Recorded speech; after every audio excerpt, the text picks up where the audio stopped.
Olá, tudo bem? Bom dia, boa tarde, boa noite, boa madrugada, sejam bem-vindos. Nós vamos agora aqui continuar a nossa análise da teologia dos reformadores. Hoje, especificamente, focar no João Calvino. Nós temos aqui nas aulas anteriores, tá? Você pode rever, né, aqui na plataforma, a aula sobre a introdução ao contexto da Idade Média, tá? Para nós entendermos um pouquinho por que a reforma aconteceu. Então, nesse bate-papo que a gente teve lá, nós percebemos, primeiro, a questão da insatisfação da sociedade com o que estava acontecendo na igreja, tá? Uma deterioração, e o que sustentava ainda a igreja era o ensino de que a igreja é una, né? É única, e que sair dela é a mesma coisa que sair da salvação. Há um só batismo, uma só igreja, argumento ainda hoje usado pelos católicos, né? E aí, o não entendimento dessa leitura e desse texto, tá, está justamente na ideia de que uma única igreja, né, que biblicamente é o corpo místico de Cristo, a junção de todos os salvos do mundo, né, aonde quer que a pessoa entregue sua vida a Cristo, ele é a igreja. Porém, de uma maneira institucionalizada, a Igreja Católica, então, ensinou e estava ali no lendário popular, na mente das pessoas, de que essa a única igreja, era a Igreja Católica Apostólica Romana, tá? O que ainda hoje é o pensamento católico. Se você for conversar com um padre católico, ou um católico militante, hoje em dia nós temos alguns, né? Inclusive, nós estamos vivendo um fenômeno interessante. Que no Brasil, durante muito tempo, nós tivemos uma grande migração dos católicos para o protestantismo. E hoje, pasmem, nós estamos vendo um efeito contrário, tá? Óbvio que ainda não na mesma força, mas está começando a crescer uma quantidade de pastores e de pessoas protestantes voltando ao protestantismo.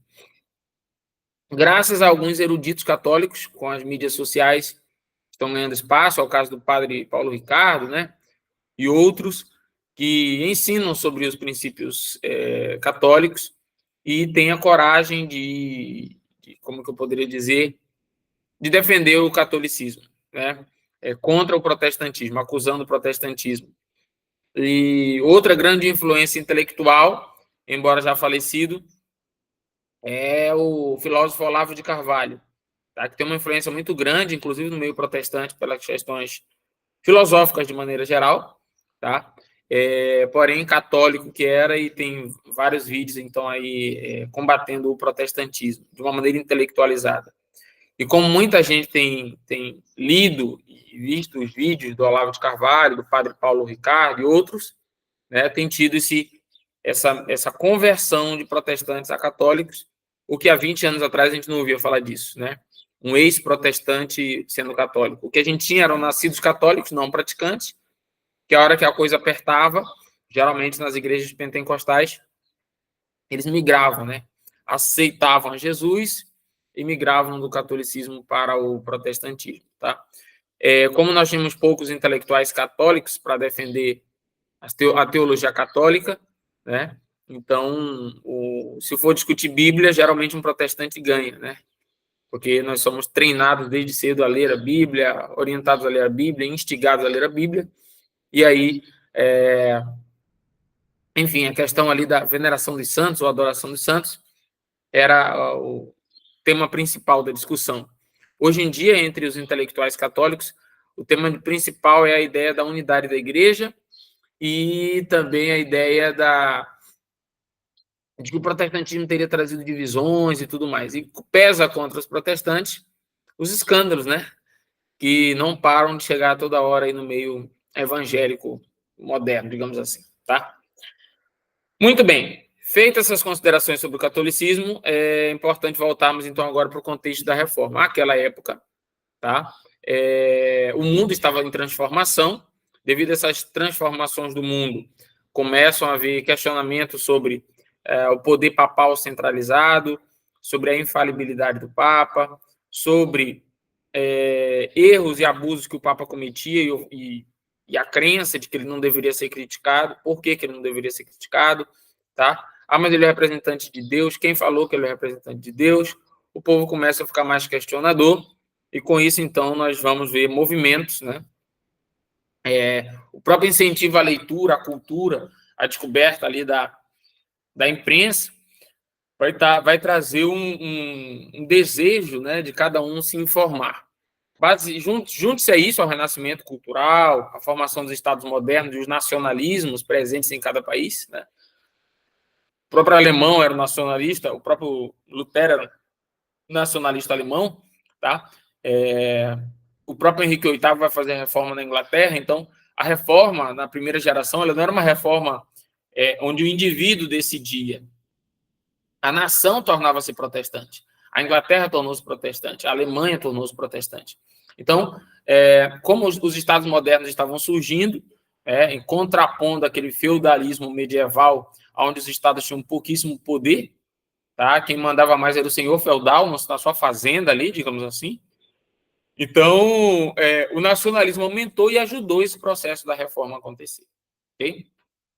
Então, eu acho que a gente vai passar por isso, vai aumentar, a percepção que eu tenho é de que mais protestantes tornar-se-ão católicos nos próximos anos, né, devido a esse contra-ataque intelectual feito pelos católicos, tá? Eu diria que é um contra-ataque espiritual, um contra-ataque intelectual, e muitos protestantes não estão prontos para esse debate, tá? Porque o que o protestante lembra e ataca os católicos é só a ideia dos santos, né? E quando um católico bem preparado diz que ele não adora o santo, apenas venera e traz um contra-argumento, muitas vezes a maioria dos evangélicos protestantes não sabem reagir. Então, é um contraponto do que estava acontecendo lá na reforma e que está acontecendo hoje, só para contextualizar aqui com vocês, tá? Muito bem. A gente viu, então, nas nossas aulas introdutórias da teologia dos reformadores, essa insatisfação geral da sociedade com o movimento, com a Igreja Católica, tá? Os abusos acontecidos, os escândalos, houve um momento na história em que nós tivemos 3 papas, tá? Um excomungando o outro. Então, esses escândalos, essas conversas começaram a ocorrer, as pessoas queriam sair daquele sistema autoritário do feudalismo, tá? Então, o sistema de governo da igreja, nas igrejas protestantes, era mais democrático, né? No sistema presbiteriano ou no sistema congregacional.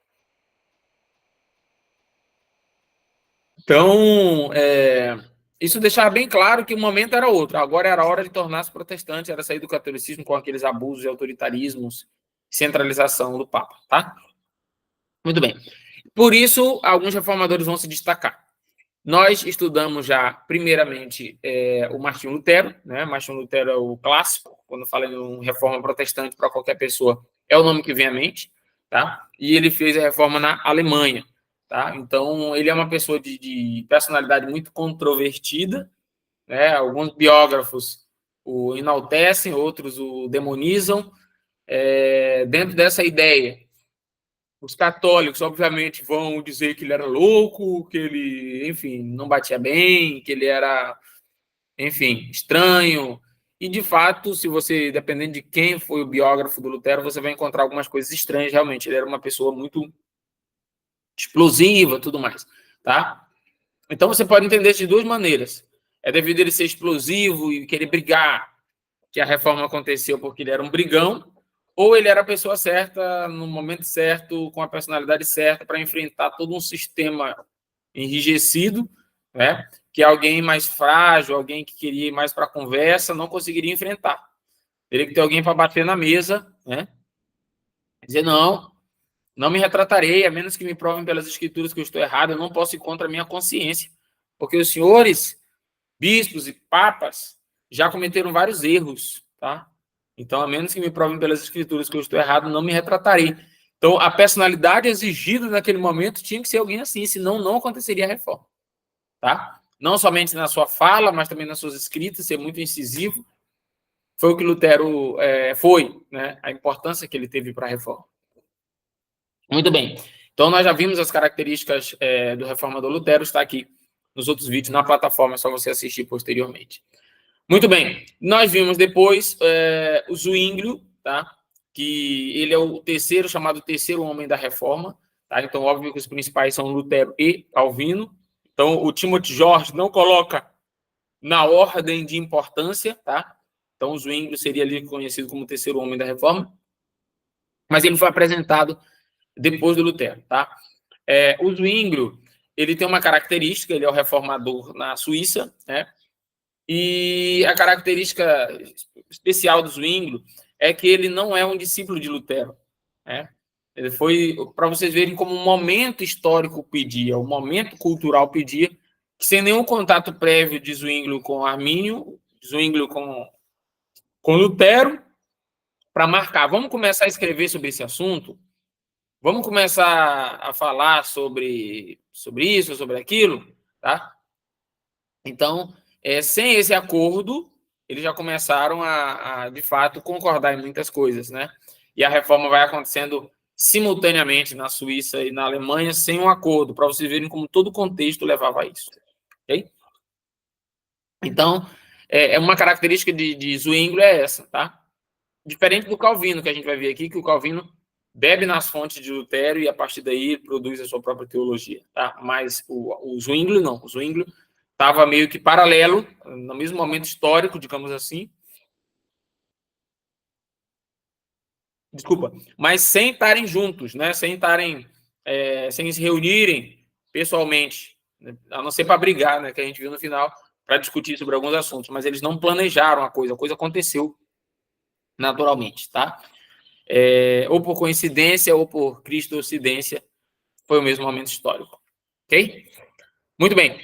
A gente viu que o Zwinglio, juntamente com o Lutero, eles vão discordar sobre alguns temas, né? E dentre esses temas, a questão da ceia. Nós vimos na aula passada, e aí eu preciso que você lembre dessa reunião que aconteceu ao final ali, que é a chamada Conferência de Marburgo, ou Reunião de Marburgo. Foi uma reunião acertada por um nobre ali para unir o Zwinglio e o Lutero, para reuni-los no mesmo lugar, para que eles pudessem, então, conversar sobre a sua teologia e sair dali concordando em tudo, tá? Eles discutiram sobre 15 temas, 15 pautas.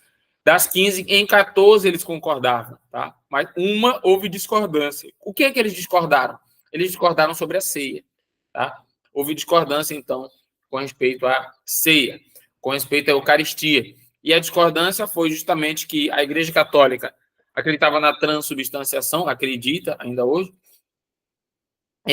O Lutero ensinou a consubstanciação, que o corpo de Cristo está sob, junto com os elementos, mas não se transforma, mas está junto, tá? E o Zwinglio dizia que não, os elementos são os elementos, e nós fazemos isso como memorial. Então, houve esse questionamento, tá? E aí nós vimos até que na reunião de Marburgo, o Lutero chegou antes, escreveu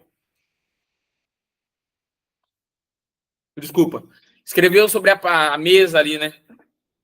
Em latim, este é o meu corpo, isso é o meu corpo, e aí cobriu com um pano. Quando o Zwinglio chegou e começaram a discutir sobre o assunto, o Zwinglio então falou o seguinte: é uma vergonha que você defenda uma tese, defenda uma teoria, defenda uma doutrina que não tem fundamentação bíblica, não tem fundamentação bíblica. Na hora que ele falou isso, né, o Lutero, que já havia preparado, né, o texto, ele puxa o pano e embaixo estava escrito em latim: esse é o meu corpo. Tá? E aí ele argumenta que essa é a defesa, esse é o meu corpo, né? Embora esse texto pareça muito com a transubstanciação, né? Isso é o meu corpo.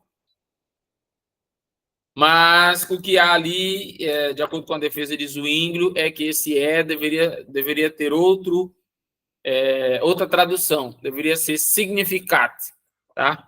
Isto significa o meu corpo, que é partido por vós. Então, para ele, essa ideia da afirmação, isto é o meu corpo, deveria ser entendido metaforicamente. Assim como quando Jesus disse, eu sou a porta, eu sou o bom pastor, eu sou o caminho, tá? Então, tudo isso, todas essas afirmações em que Cristo usa o verbo ser, tá? São apenas metáforas. E óbvio que eu não vou entender que Jesus é um caminho, literalmente, ele é uma porta, literalmente, ou que ele é uma videira, tá?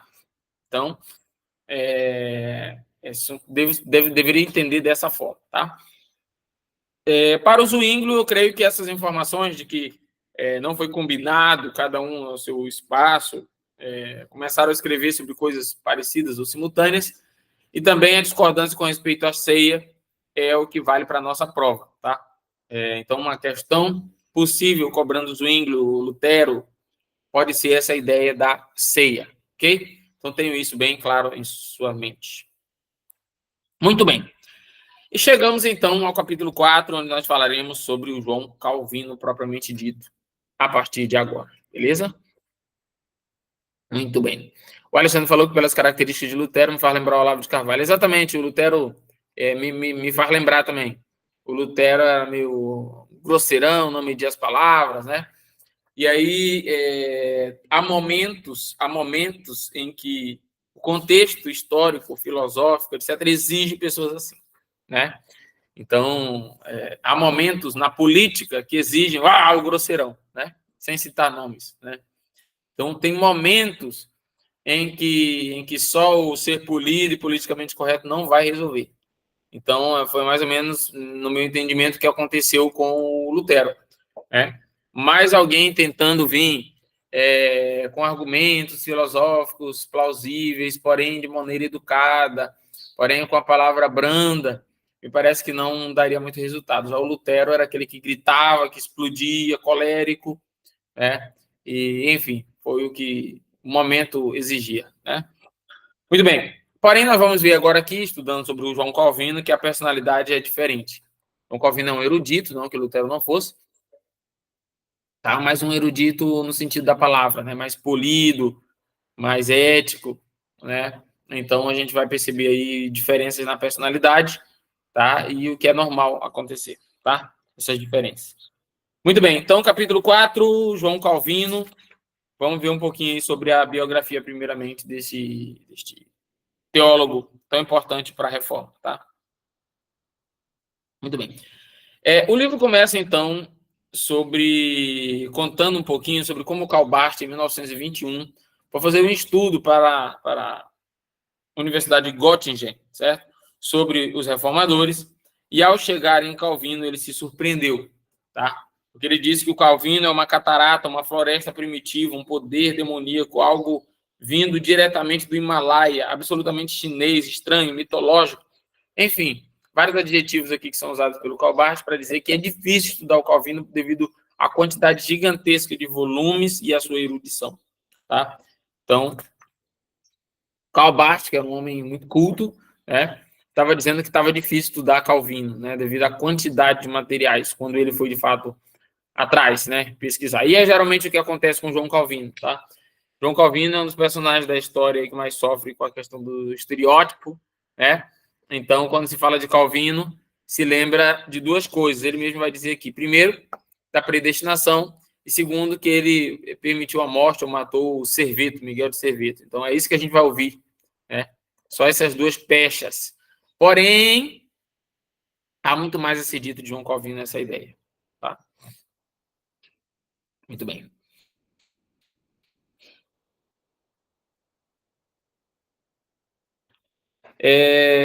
Enfim, Barth está ainda nessa ideia de falando sobre o Calvino. Ele diz o seguinte, ó: Barth não conseguia se desvencilhar de Calvino, tá? Lutava com ele dia e noite, mas de uma vez o que eu apresentava às 7 horas da manhã não estava pronto. Uma aula, não estava pronto. Antes das 3 ou 5 horas da manhã. Em certa ocasião, até mesmo desmarcou uma aula porque não estava completamente preparado. Ou seja, se ele ia dar aula às 7 horas sobre Calvino, ele ficava preparando a aula até 5. E às vezes não dava tempo da aula ficar pronta devido à quantidade de materiais e de informações que ele teria para passar. E, inclusive, ele alega aqui que teve que desmarcar uma aula uma vez porque não se sentia completamente preparado. Tá? Muito bem.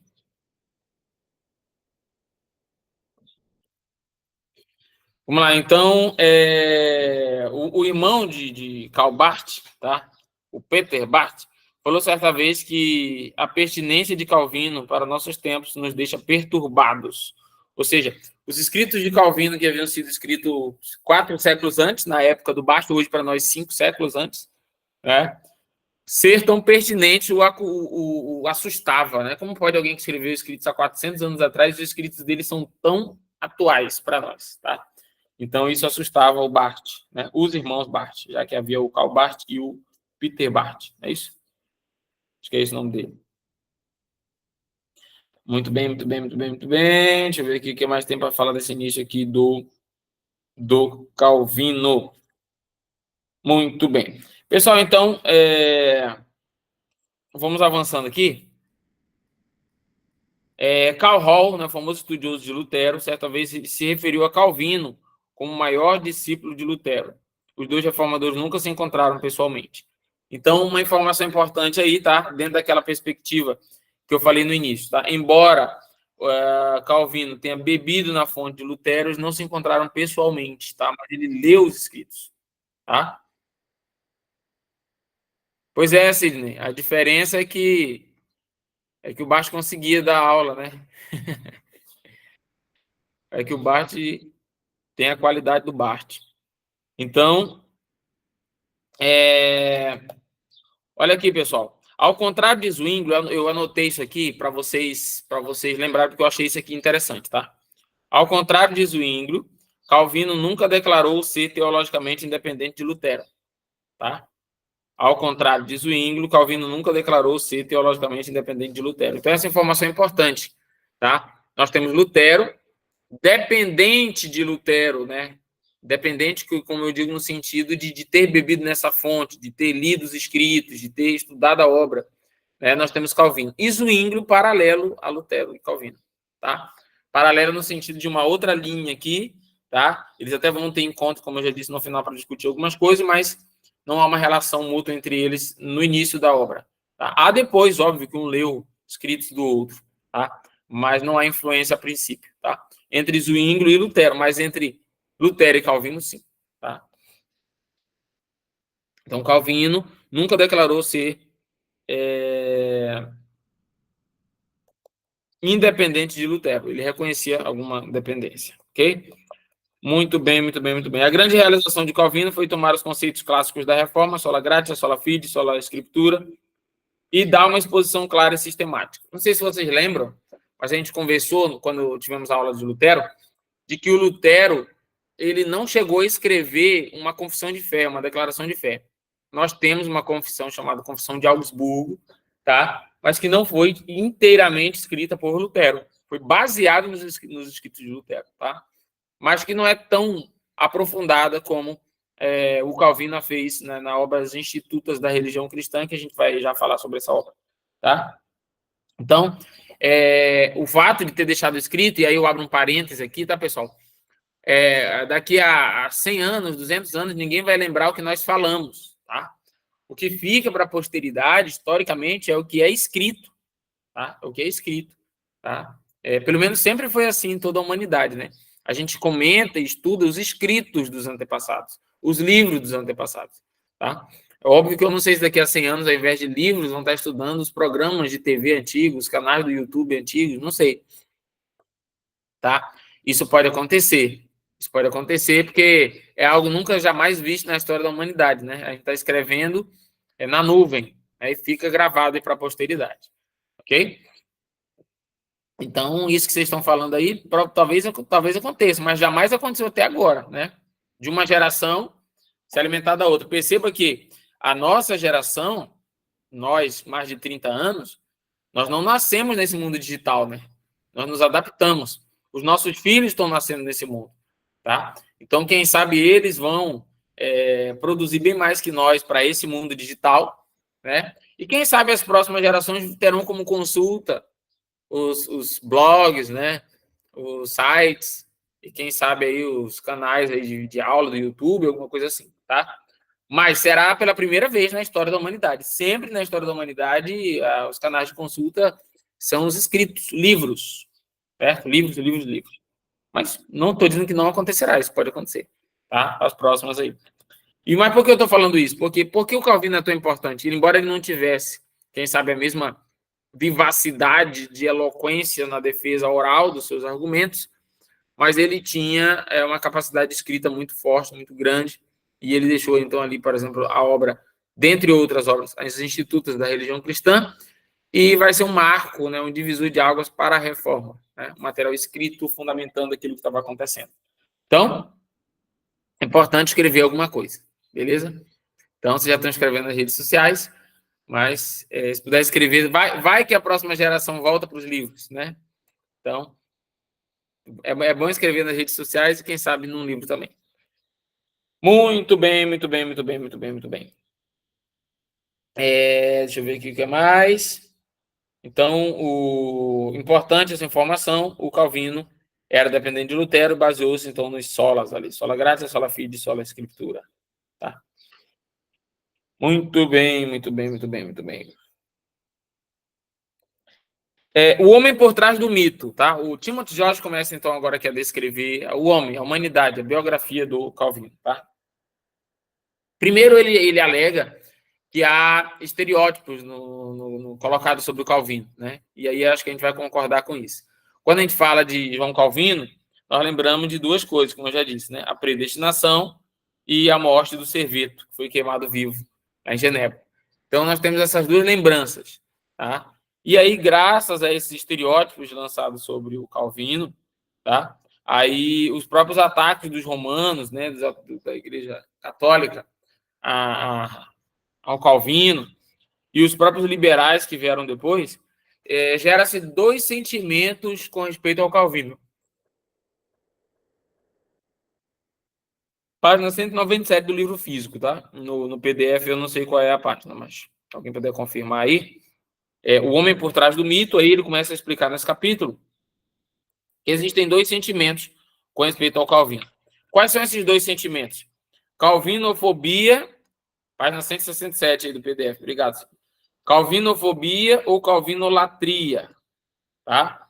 Calvinofobia e calvinolatria.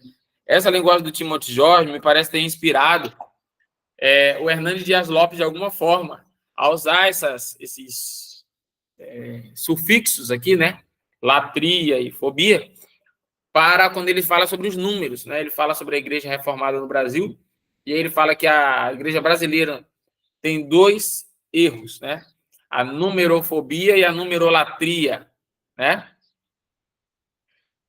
Então, seria o quê? O medo dos números, a igreja que tem medo de crescer, numerofóbica, e a igreja que só foca nos números, independente do meio para alcançar esse número, eu vou focar nisso, né? Que aí já seria numerolatria, tá? A mesma coisa acontece com o Calvino, para o Timothy George, ou você tem uma calvinofobia, certo? Você começa a citar aí, quando você fala que é do Calvino, então já excomungam, né? Não, esse herege, não sei o que tem mais lá. Então é calvinofobia. E temos as pessoas que citam mais o Calvino do que a Bíblia. Em alguns púlpitos, a palavra Calvino sai mais do que Jesus, né? Que o Calvino disse, que o Calvino falou, que o Calvino argumentou, que o Calvino, certo? Então, essa seria uma calvinolatria, certo? Então, são esses dois extremos. Ou a pessoa quer matar o Calvino, ou a pessoa diviniza o Calvino. Calvinofobia ou calvinolatria. Tranquilo? A calvinofobia, óbvio, de escritos católicos aí, né, que falam que ele era maluco, ele era doido, igual falam sobre contra o Lutero. E a calvinolatria, nós temos, por exemplo, aqui, certo, o John Knox, né, da famosa oração. Vocês lembram qual é a oração do Knox? John Knox? Me lembra aí. Vai cair na prova. Questão 47. Famosa oração do John Knox. O Sidney lembrou ali, ó. Dai-me a Inglaterra, né? Na verdade, dai-me a Escócia, Sidney. Dai-me a Escócia, senão morrerei. Tá? Então, uma oração pedindo uma nação. E o John Knox, ele era calvinista, né, obviamente, e ele disse o seguinte: Calvino, cadê aqui, ó? Calvino não apenas foi o maior professor de doutrina cristã desde Paulo, disse o John Knox, mas também um guia quase infalível em cada aspecto da diligência humana. Tá? Então, perceba que isso aí elogiava mesmo Calvino com força, né? Então, ó, Calvino foi o maior professor de doutrina cristã desde Paulo. Desde Paulo é Calvino, tá? E além disso, é um guia quase infalível em cada aspecto da diligência humana. Então, exemplos aí de calvinolatria, digamos assim, né? Muito bem. Então, guarda esses termos, calvinofobia, calvinolatria, que é um termo bem legal para uma possível questão, tá? Muito bem. O Calvino de Dommerck, que é um biógrafo que elogiava demais o Calvino, né? É bom demais para ser verdade. O Calvino de Dommerck é bom demais para ser verdade, assim como o Calvino de Bolsec, que é um autor que criticou demais o Calvino, católico, né? O Calvino de Bolsec é demoníaco demais para ser humano. Então, perceba que o que pode diferenciar se você é divinizado ou demonizado, né? Depende de quem está escrevendo sobre ele. É isso aí, Sidney. Dá minhas costas, senão morro. Muito bem. Então, nós não servimos a verdade retratando Calvino como angelicamente bom ou como diabolicamente mal. Os extremos. Não posso fazer isso. Tá? Ele foi, como Lutero declarou, que todos os cristãos são. O que todos os cristãos são? Ao mesmo tempo, santo e pecador. Pessoal, a questão 59 do concurso vai cobrar isso aqui do Lutero, hein? Lutero diz que ao mesmo tempo nós somos santos e pecadores. E aí, na aula de Lutero, a gente falou qual é o termo e a expressão para essa convivência mútua da santidade e pecado. Tá? Como é que Lutero chamou isso? Vocês lembram?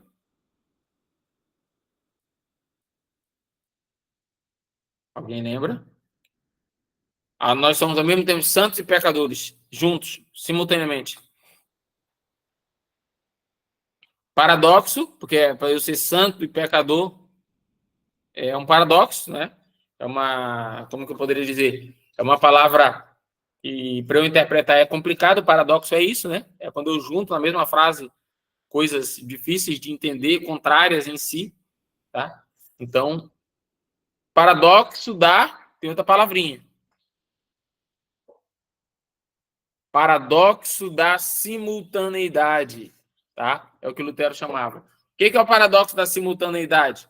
É o paradoxo de ao mesmo tempo ser, tá, justo e pecador, santo e pecador, tá? Essa simultaneidade é um paradoxo. Como é que pode alguém ser santo e pecador ao mesmo tempo, tá? Lembra que os escritos anteriores a Lutero, você é pecador, deixa de ser pecador e torna-se justo no outro dia, tá? É igual aquele hino, não sei se você lembra daquele hino antigo, que a letra era mais ou menos assim.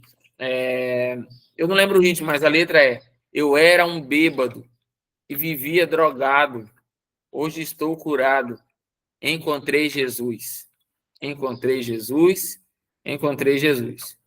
E o refrão, você lembra o refrão? Na casa do Senhor não existe Satanás. Show Satanás, show Satanás, show Satanás. Certo? Ó, o Sidney conhece esse hino aí. Então, essa ideia de que eu era um bêbado e vivia drogado e hoje estou curado, né? Que é uma ideia do evangelicalismo moderno, para o Lutero, isso não existe, tá? Não tem essa ideia de que eu era um pecador e agora sou santo. Na verdade, simultaneamente, eu sou santo e pecador, tá? E aí o nome para esse termo é o paradoxo da simultaneidade. Tranquilo? Ok, pessoal, paradoxo da simultaneidade, não sei porquê, mas isso está me encafifando, certo? Seria uma excelente questão, paradoxo da simultaneidade. Muito bem. Pessoal, o pai do Calvino gostaria que ele se tornasse um advogado, tá? Ele vai estudar direito, graças à influência do pai, durante um tempo. Embora contra a vontade, né, do Calvino, pessoal, essa ideia dele estudar direito, mas eu acredito que isso também vai ter uma influência muito grande, tá? Por quê? Porque Calvino, assim como Lutero, vai ver a ideia da redenção de uma visão, uma perspectiva jurídica. Lembra que a gente citou na aula do Lutero que todo mundo via a perspectiva da redenção de uma perspectiva médica, tá? Em que o médico vai te fazer cirurgia, o médico vai te orientar, mas você tem que ajudar o médico, tá? E como você ajuda o médico? Tá? Se alimentando bem, descansando, tomando todos os cuidados pré-cirúrgicos, pós-cirúrgicos, tá? Então, o Lutero vai mudar essa linguagem para uma linguagem jurídica. Não é o médico, é um juiz que vai bater o martelo e dizer que você é inocente, tá? Então, a linguagem da redenção sai de um caráter médico e vai para um caráter jurídico. Sai de uma perspectiva sinergista e vai para uma perspectiva monergista em Lutero, tá? E óbvio que isso vai continuar com Calvino, tá? Especialmente por esse pensamento de leis e de direito, que o Calvino tinha essa influência de ter estudado direito. Vamos lá, vamos lá, vamos lá. Então, o Calvino vai estudar, né? Deixa eu ver aqui, deixa eu ver aqui, deixa eu ver aqui, deixa eu ver aqui. Como é que ele vai entrar na vida? Ele vai se tornar um clérigo. Olha aqui, ó, com a idade de 12 anos, Calvino recebeu um benefício do bispo de Noyon, graças à influência prudente de seu pai. Então, o pai dele era muito influente, conseguiu que Calvino fosse trabalhar na catedral, né? A manutenção de um benefício requeria entrada nas ordens menores. Então, João tornou-se um clérigo e recebeu a tonsura, tá? De outorgar benefícios a parentes e amigos em um dos mais comuns da igreja. Em um dos abusos mais comuns da igreja, essa ideia de distribuir cargos, tá? Geralmente, um sacerdote semi-analfabeto seria usualmente contratado para cumprir as tarefas reais do ofício, tá? Por uma soma insignificante, enquanto o incumbente recebia a parte maior do benefício. De fato, a renda desse benefício era um tipo de bolsa de estudo que permitiu ao jovem Calvino, já um estudante precoce, continuar sua formação. Vamos lá, deixa eu explicar isso aqui como acontece. Acontecia o seguinte, como existia uma distribuição de cargos, né? Isso aí nós poderíamos chamar de simonia, né? Simonia, que é um crime, um pecado, né, de vender cargos eclesiásticos, tá? Então, a simonia seria o seguinte: como existia essa venda de cargos, muitas vezes o sacerdote era alguém semi-analfabeto, tá? Que não conseguia preparar um sermão, que não conseguia estudar as escrituras, tá? Então ele contratava um jovem estudante, tá? Pagava uma grana para esse carinha, certo? Para ele preparar toda a questão intelectual e erudita do sacerdote. Então é assim que o Calvino vai ganhar o seu dinheirinho no início, certo? Então, servindo um líder eclesiástico, tá? Em troca de dinheiro. Em agosto de 1523, João Calvino, da forma latinizada de seu nome, Calvinus, chegou a Paris para começar seu aprendizado formal na mais famosa universidade da Europa. No mesmo mês, um monge agostiniano chamado Jean Vallière foi queimado vivo por pertencer ao partido herético de Lutero. Ele foi o primeiro mártir da reforma na França. Jean Vallière foi queimado vivo e considerado o primeiro mártir da reforma na França. Eu anotaria essa informação, tá? Então, em Paris, o Jean Vallière, tá, foi queimado vivo por pertencer ao partido herético de Lutero, certo? Heresia de Lutero. E foi considerado então, o primeiro mártir da Reforma, tá? 1523. Há 6 anos, né, havia Lutero fixado as 95 teses na Catedral de Wittenberg, na Alemanha. Ok? Muito bem. Deixa eu ver o que mais aqui. Muito bem, muito bem, muito bem. Enfim, depois ele viu outro amigo, né, o Etienne de la Forge, também ser queimado vivo na França. Então, isso vai meio que fortalecê-lo, né, para que ele entenda que é uma guerra, de fato, onde ele está se metendo ali. Uma guerra espiritual que pode gerar morte física, inclusive. Ok?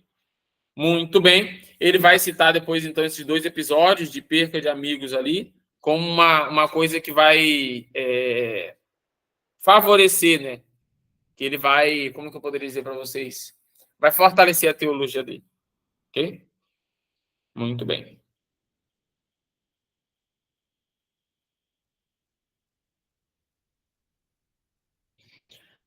Muito bem, muito bem, muito bem, muito bem. Vamos entrar então aqui na preparação de Calvino. Sidney falou que ele queria se esconder. Claro.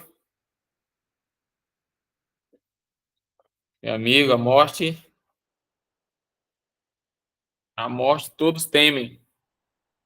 Vamos lá, vamos falar aqui agora de 3 situações do Calvino, tá? A preparação, a conversão e a vocação, beleza? Vamos lá, primeiro sobre a preparação de Calvino. Como eu disse agora há pouco, ele é um dos maiores eruditos da Reforma, tá? Calvino matriculou-se no Colégio de La Marche, onde aperfeiçoou seu conhecimento de gramática e sintaxe latina. Então, ele estudou a gramática e a sintaxe latina, já que os textos, tanto jurídicos como religiosos, estavam em latim. Tá? Então, ele era versado no latim. Primeira informação importante. Tá? Ele estudou com um dos maiores professores de latim da sua época, que é o Martin Cordier, certo? Que escreveu uma obra chamada Gramática Latina, tá? Que ficou sendo usada então até o século XIX, então era uma gramática muito além do seu tempo. Aí, o que acontece, pessoal? O Calvino estudou com ele lá na França. Quando depois o Calvino vai ser o líder lá em Genebra, a gente vai já falar sobre isso, ele leva quem para dar aula de latim lá? Justamente, esse seu professor que tinha estudado com ele lá no início, certo? Que é o Martin Cordier. Martin Cordier, que ensinou gramática latina para o Calvino, tá? Lembrando, pessoal, que quem quisesse ser um erudito no século XVI tinha que dominar o latim, tá? Porque os escritos, todos filosóficos, teológicos, etc., a própria Bíblia estava em latim, tá? Óbvio que depois a gente vai ter reformadores traduzindo, o Wycliffe traduziu para o inglês, o Lutero traduziu para o alemão, tá? Mas, de qualquer maneira, os estudos do Calvino permitiam ele ler qualquer texto, qualquer obra em latim, ok? Muito bem, muito bem, muito bem, muito bem.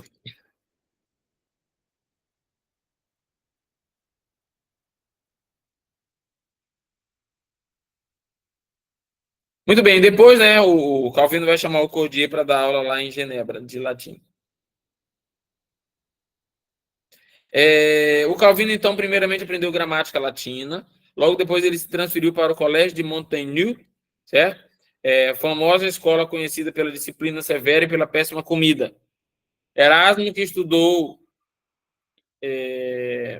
ali poucos anos antes de Calvino, queixou-se mais tarde de ovos estragados que ele era obrigado a comer no refeitório. Então, o Erasmo de Roterdã também estudou nesse colégio lá, tá? O Colégio de Montaigne. Muito bem, muito bem, muito bem, muito bem. Uma característica pessoal nos estudos de Calvino é que ele era aquele crente chato. Você conhece algum crente chato?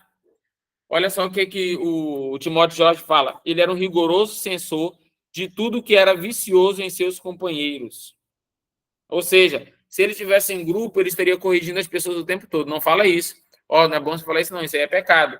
Tá? Então, ele é conhecido aqui como um rigoroso censor de tudo o que se era vicioso em seus companheiros. Ok. Então, tudo que era vicioso, tudo que era errado, ele chamava atenção duramente, tá? Por isso, ele vai ser chamado de o caso acusativo, tá? É um jogo de palavras aí, né? A gente tem no grego os 4 casos, lembra? Genitivo, dativo, acusativo e o oblativo, né? Acho que é isso, os 4 casos lá no grego. E tem um caso chamado acusativo, que é justamente como se fosse o equivalente ao objeto direto. No grego, a gente chama de caso acusativo. E aí, chamavam ele disso, né? De caso acusativo. Óbvio que isso aí ia entender quem fosse teólogo, né? Mas tem um duplo sentido aí, acusativo, porque ele tendia a acusar e ser aquele crente chato o tempo todo. Muito bem. Ele vai ficar estudando, então, gramática e depois estudar teologia de maneira geral até 1527, porque em 1528, tá? Ele vai sair de Paris e ir para Orleans para dedicar-se a uma nova disciplina, que é o estudo do direito. E aí ele vai, então, estudar direito, conforme eu já conversei com vocês, o que vai gerar influências muito grandes para a teologia de Calvino. Beleza? Calvino lançou-se entusiasticamente ao estudo de direito, primeiro em Orleans, depois em Bourges. Logo estava preparado o suficiente para dar palestras e substituir professores nas aulas quando faltavam, como um tipo de monitor. Então, onde ele chegava, ele se destacava, né? Lá no direito também se destacou e tornou-se um grande professor, digamos assim, né? Um grande erudito. Muito bem, muito bem, muito bem. Enquanto estava em Bourges, né? Ele também se dedicou ao estudo do grego, certo? Sendo tutelado por Melchior Volmar, um erudito da Alemanha. Então, ele já sabia falar o latim, né? E agora ele dedica seu estudo do grego, beleza? Dedicou seu estudo do grego e estudou com Melchior Volmar, que era um erudito da Alemanha. Beleza, beleza, beleza. O pai dele morreu em 1531.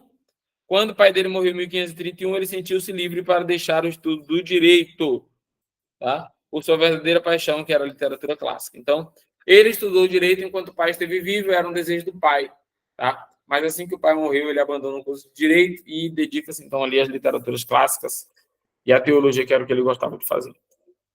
Beleza? A conversão de Calvino. Primeiro, o biógrafo aqui diz que é difícil ver um dia, um momento, um período histórico em que o Calvino tornou-se cristão, tornou-se protestante, digamos assim, se converteu, né? Devido à personalidade dele. E isso muda de personalidade para personalidade. Tem alguém que, quando ele se converte, no outro dia todo mundo no trabalho já sabe, na vizinhança já sabe, tá? Porque é uma pessoa muito espontânea e tudo mais, tá? Já o Calvino, ele era muito introvertido, tá? Então, era difícil de identificar essa característica quando ele se converteu, tá? Então, o Timothy George prefere não dar uma data. Ele fala que foi entre 1527 e 1543.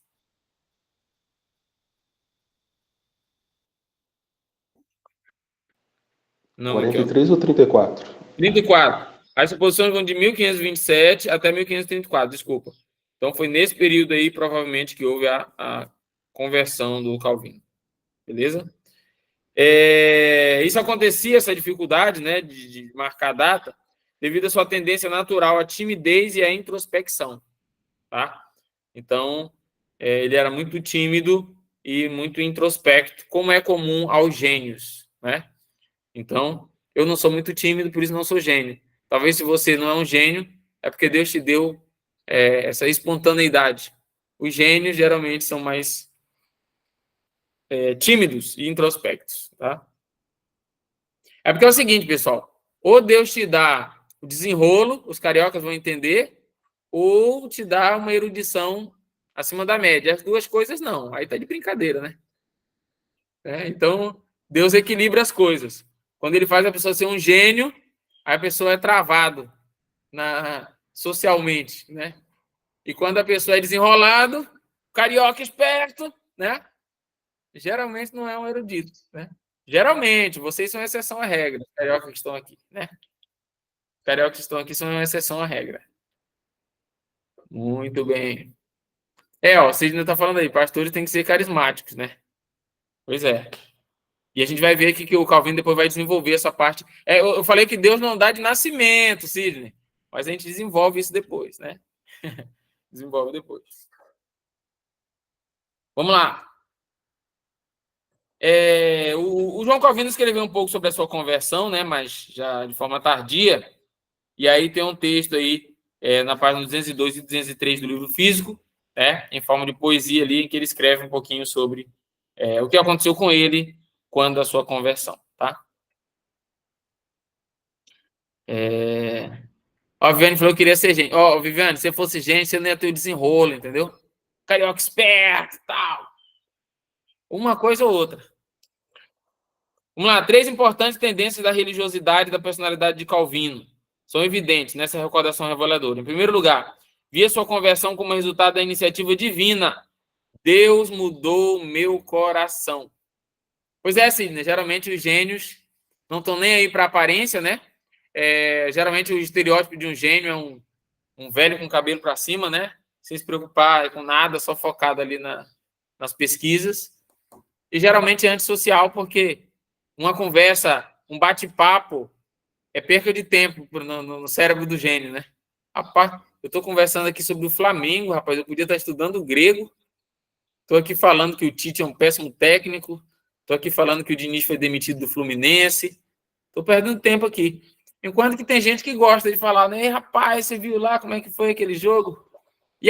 E hoje Brasil e Uruguai, como é que vai ser? O erudito diz, não acredito que esse povo está falando de futebol, cara. Não é possível. Deixa eu estudar.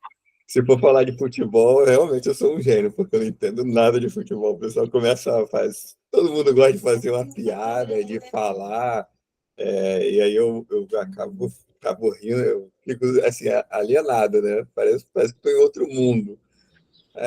Realmente é difícil essa realidade.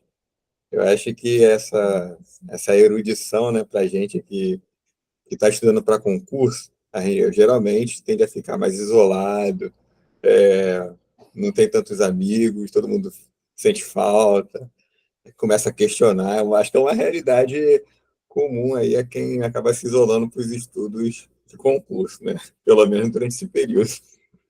O concurseiro é antissocial, não tem jeito. E quando o concurseiro resolve dar uma espairecida, ele é chato, né? Rapaz, que hora vai acabar isso aqui? Eu tenho que voltar para casa, né? Não, eu quero ir embora, né?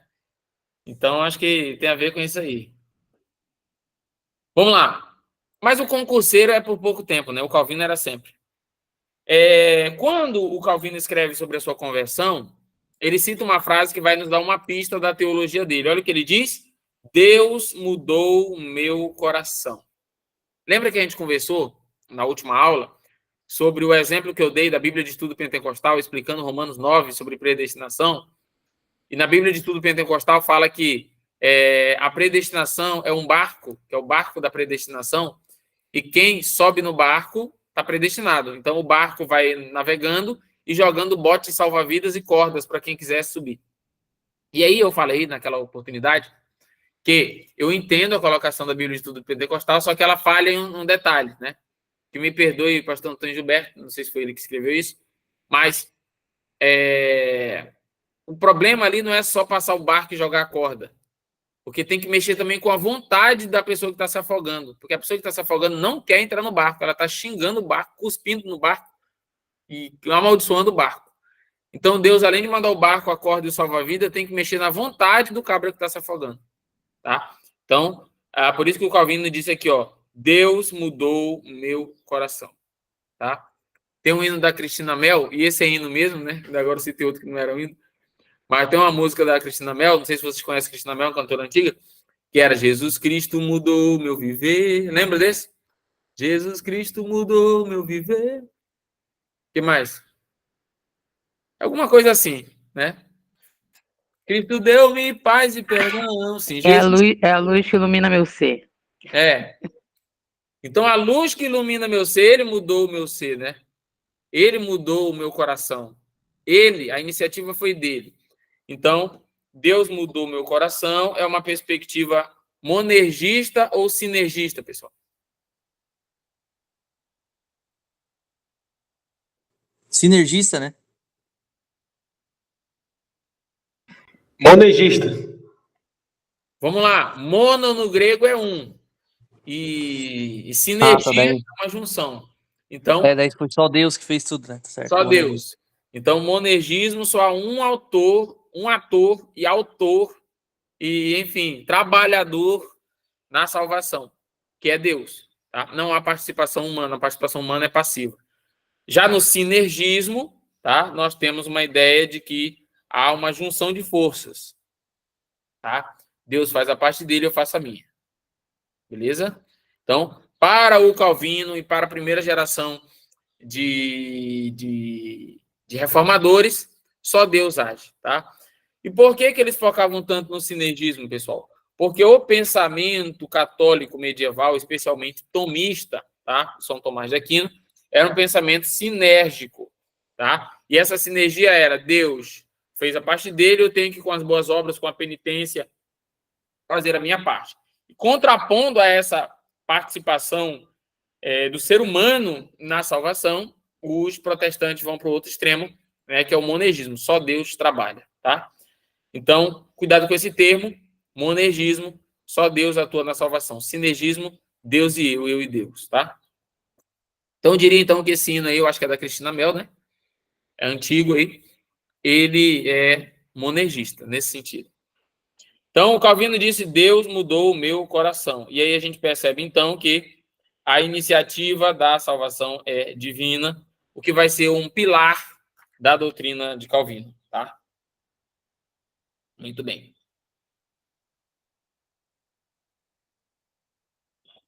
Pessoal, ainda nesse tópico aqui, o Timothy George, que é o escritor do livro, ele vai trazer algumas diferenças na personalidade dos reformadores, que a gente até falou, mas eu quero destacar aqui mais uma vez. Tá? Ele diz o seguinte aqui, a página 206 do livro físico. Já no finalzinho desse capítulo aí. Lutero foi feito para o papel de um verdadeiro vulcão de personalidade, explodindo em Worms. A dieta de Worms foi aquela reunião para fazer o Lutero desistir. Tá? E o que ele disse? Abre aspas. Aqui permaneço, não me retratarei. Então, como eu disse agora há pouco, o momento precisava de uma atitude dura, firme, né? E o que Lutero de fato fez. Tá? Zwinglio também foi uma pessoa de ação, afinal ele morreu em batalha. Tá? Então, ele era uma pessoa de ação e acreditava que o teólogo não deve estar na Torre de Marfim escrevendo teologia, mas agindo no meio da sociedade e lutando, se preciso for, pela sociedade. Embora Lutero e Zwinglio fossem tão firmes em suas ações, Calvino era diferente. Tímido, a ponto de ser insociável, estávamos falando agora há pouco, né? Tímido, insociável. Ele não se sairia bem numa conversa fiada. Tá? Numa festa moderna, ele ia ser tratado como bicho do mato. Certo? Ele teve de ser arrastado, esperneando e gritando, por assim dizer, para as fileiras dos reformadores. Tá? Contudo, o mesmo Deus que submetera seu coração à educabilidade também firmou seus nervos para importantíssimas tarefas que estavam diante dele. Então, assim, se fosse pela vontade do Calvino, ele jamais teria tomado a dianteira nisso aí, devido aos seus traços de personalidade, né? Ser tímido, etc. Tá? Mas ele foi convocado e, de acordo com Timothy George, foi colocado por Deus uma firmeza, principalmente em seus escritos. Tá? E, como eu disse, é o escrito que permanece depois que nós nos vamos. Ok? Então, escreva alguma coisa para que daqui a 100 anos alguém fale sobre você.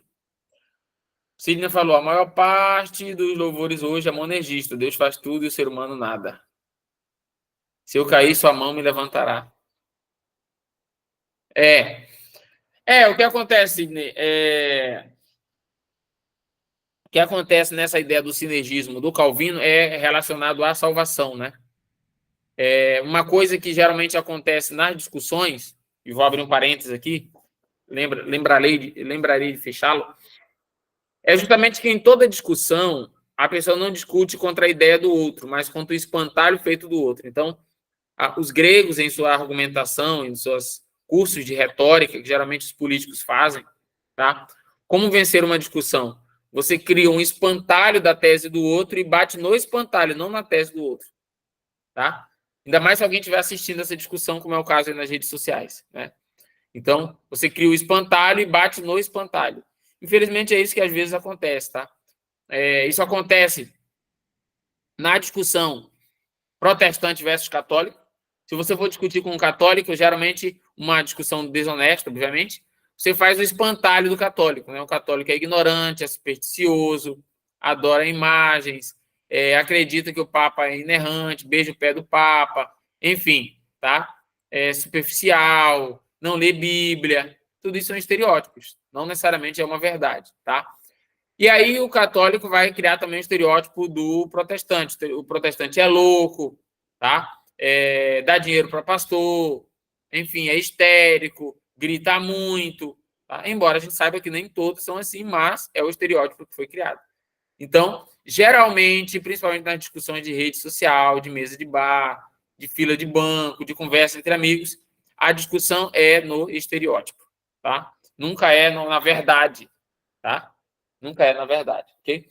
E quando essa discussão vem para o meio protestante para o arminianismo e calvinismo, isso também acontece. O calvinista, ele não bate no arminiano, ele bate no estereótipo do arminiano, ou seja, no espantalho do arminiano. E qual é o espantalho do arminiano?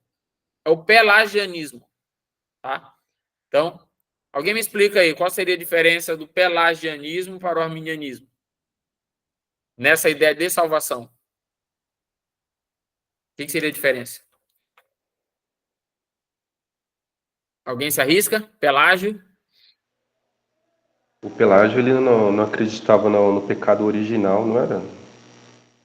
E o arminianismo, conforme você falou, embora ele acreditasse na predestinação, mas ele acredita também que a pessoa pode participar, né, dessa salvação aí, no sentido de escolha.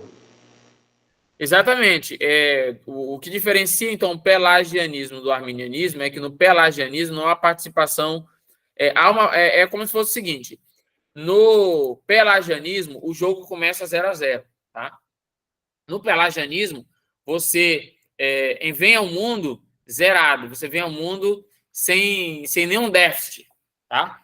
E aí, se você fizer coisas boas, você vai para o céu, coisas ruins, você vai para o inferno. Geralmente é isso que está no senso comum, tá na nossa sociedade, é o pensamento pelagiano. Tá? Porém, pessoal, o que acontece? Quando nós percebemos o pensamento do Armínio, e do Calvino, e do Lutero, e do Zwingli, não é esse pensamento. É um pensamento que a gente já começa perdendo. E por que a gente começa perdendo? Por causa do pecado original. Tá? Então, o arminiano não é pelagiano, ele acredita na depravação total. Na depravação, não sei se é total, né? Porque não é que o homem está morto, ele está meio morto, está quase morto, né? Está em coma. Mas essa morte espiritual ainda deixa alguma possibilidade do ser humano usar o seu livre-arbítrio e tomar decisões. Tá? Mas ele está influenciado. Tá? Ele está exatamente, Sidney, o semi-pelagiano. Tá? Então, quando vai ter a discussão, ele não bate no semi-pelagianismo, mas bate no pelagianismo, que é o exagero. E, geralmente, o arminiano, ao discutir com o calvinista, ele não ataca o calvinista, mas ele ataca o hipercalvinismo. E o que seria o hipercalvinismo? Que nem os calvinistas concordam. É aquela ideia, né? Se já tem os salvos e os não salvos, eu não vou nem evangelizar. Deus vai dar o jeito dele de salvar os salvos, salvar os eleitos. Tá? Peraí, se eu sou predestinado, Deus vai dar o jeito dele de me salvar, vou viver a vida do jeito que eu quiser. Não vou me importar com pecado, com vida santa, com aperfeiçoamento, com santificação. Não vou me preocupar com nada disso. Por quê? Se eu for predestinado, Deus vai dar o jeito dele de me buscar. Tá? E se eu não for predestinado, tá? Não adianta eu me esforçar, porque eu não sou predestinado. Ok? Então, no fim das contas, não interessa como eu viver. Ok? Então, o que acontece, pessoal? O Jorge é predestinado. É isso que eu estava falando para vocês. O Jorge Batista, lá de Pernambuco, é predestinado. Certo? Então, geralmente nessas discussões, não se discute contra o conceito, mas contra a descaracterização do conceito do outro, né? Discute contra o espantalho feito do outro, tá? Infelizmente. Ok? Então, o monergismo é a ideia, recapitulando então o conceito aqui, de que só Deus opera na salvação, enquanto que no sinergismo, Deus faz a parte dele, eu faço a minha parte. E esse era o pensamento católico. Tá? E aí depois o Armínio recupera isso. Óbvio que não da mesma forma, já que o católico acreditava que a salvação pode ser pelas obras também. Tá? E o Armínio admite que é só pela graça. Tá? E aí a discussão entre Armínio e Calvino é só essa, né? É como eu explicar que é só pela graça, mas eu tenho que fazer alguma coisa. Como que não há mérito nesse alguma coisa que eu preciso fazer, tá? Enfim, mas o que eu estou querendo dizer aqui é que pelagianismo não é arminianismo, não é a mesma coisa. Ok? Muito bem. Voltando aqui, então. Entendido essa ideia da personalidade, Calvino tinha uma personalidade totalmente diferente da de Lutero e de Zwingli. Ok? Falar um pouquinho agora aqui da vocação de Calvino, tá? Até aqui tudo tranquilo, pessoal? Tranquilo até aqui? Muito bem. Como que o Calvino, então, entendeu a sua vocação, porque ele precisava fazer? Em 1533, no dia de Todos os Santos, tá? 16 anos depois que Lutero colocou as famosas teses contra as indulgências na porta da igreja de Wittenberg, Nicolau Cop, que era amigo de Calvino e reitor da Universidade de Paris, fez um discurso no Dia de Todos os Santos. E aí, pessoal, no Dia de Todos os Santos, óbvio que todo mundo esperava que o Nicolau Cop fosse exaltar quem? Todos os santos. Porém, ele, ignorando Todos os Santos, pregou um sermão extremamente cristocêntrico, tá? E foi muito criticado por isso. Porque pregar somente Cristo num dia que era o Dia de Todos os Santos pareceu estranho para os católicos da época. Ainda mais numa desconfiança, né, e um medo de acontecer em Paris o que estava acontecendo na Alemanha, né, que era a reforma. Então, o Nicolau Cop prega um sermão cristocêntrico, é duramente criticado por isso, tá? E o Calvino vê isso, né, e diz assim, por que ele está sendo criticado se ele pregou Cristo? É. Nós somos cristãos, ele prega Cristo e é criticado? Não estou entendendo, tá? E aí, óbvio que o João Calvino começa, então, a escrever sobre esse assunto, tá? E aí, quando ele começa a escrever defendendo o amigo, tá? Ele torna-se uma persona não grata em Paris, tá? Então, os escritos de Calvino foram confiscados, né? E ele tornou-se a persona não grata em Paris. Ok? Muito bem.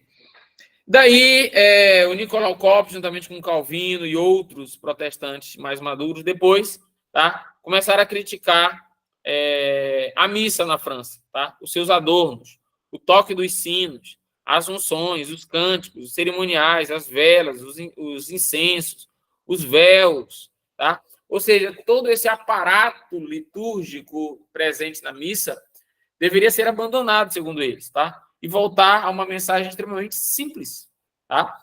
Se você pesquisa depois na internet aí, templo puritano, púlpito puritano, púlpito reformado do século XVI, você vai ver que os templos dos reformados eram templos em que tinha um lugar para o povo sentar, tinha um púlpito extremamente simples de madeira, tá? Em que o pregador subia e só tinha lugar para a Bíblia, tá? Então, era o pregador, a Bíblia e um púlpito, e só. Sem uma veste clerical especial, tá? Sem qualquer adorno nos púlpitos, tá? Sem qualquer, como que eu posso dizer, aparato que pudesse chamar a atenção das pessoas para o aparato, para as flores, para o enfeite e não para a palavra. E eles eram extremamente radicais nesse sentido, tá? Hoje nós temos uma discussão sobre essa ideia de púlpito, né? Enquanto que alguns criticam, por exemplo, as igrejas pretas, né? Parede preta.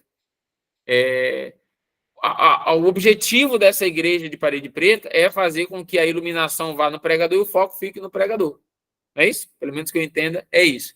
Tá? E geralmente as igrejas que criticam as igrejas de parede preta são igrejas cuja iluminação é muito boa no templo, porém o púlpito está cheio de adornos, o que seria extremamente criticado pelos reformadores do século XVI. Flores, LED, jogo de luz, nome Jesus brilhando, né? Ou alguma coisa nesse sentido, com certeza seria criticado pelos reformadores que criticariam qualquer coisa que chame a atenção da palavra, não para a palavra. Qualquer enfeite que tire o foco na palavra seria criticado pelos reformadores, especialmente pelos puritanos da Inglaterra. Tá?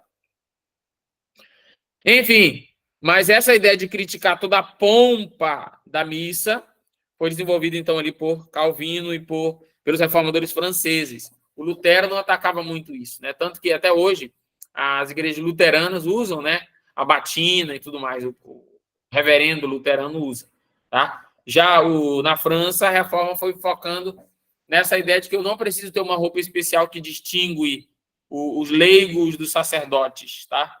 Todos somos sacerdotes, então todos somos sacerdotes, a roupa tem que ser padrão, tá? De certa maneira, isso aconteceu no movimento pentecostal, né? Tem igrejas que punem líderes que não estão de gravata ou de paletó, né? Ou seja, de certa maneira, uma nova veste clerical foi criada com o decorrer do tempo. É isso? Então, deixa eu abrir um parênteses aqui de novo, né? Eu vejo muitas semelhanças na questão medieval católica para o movimento pentecostal brasileiro do século XXI. Algumas semelhanças, tá? Nós tínhamos muitas tradições medievais e hoje em dia o movimento pentecostal também tem muitas tradições, só que não é chamado de tradições.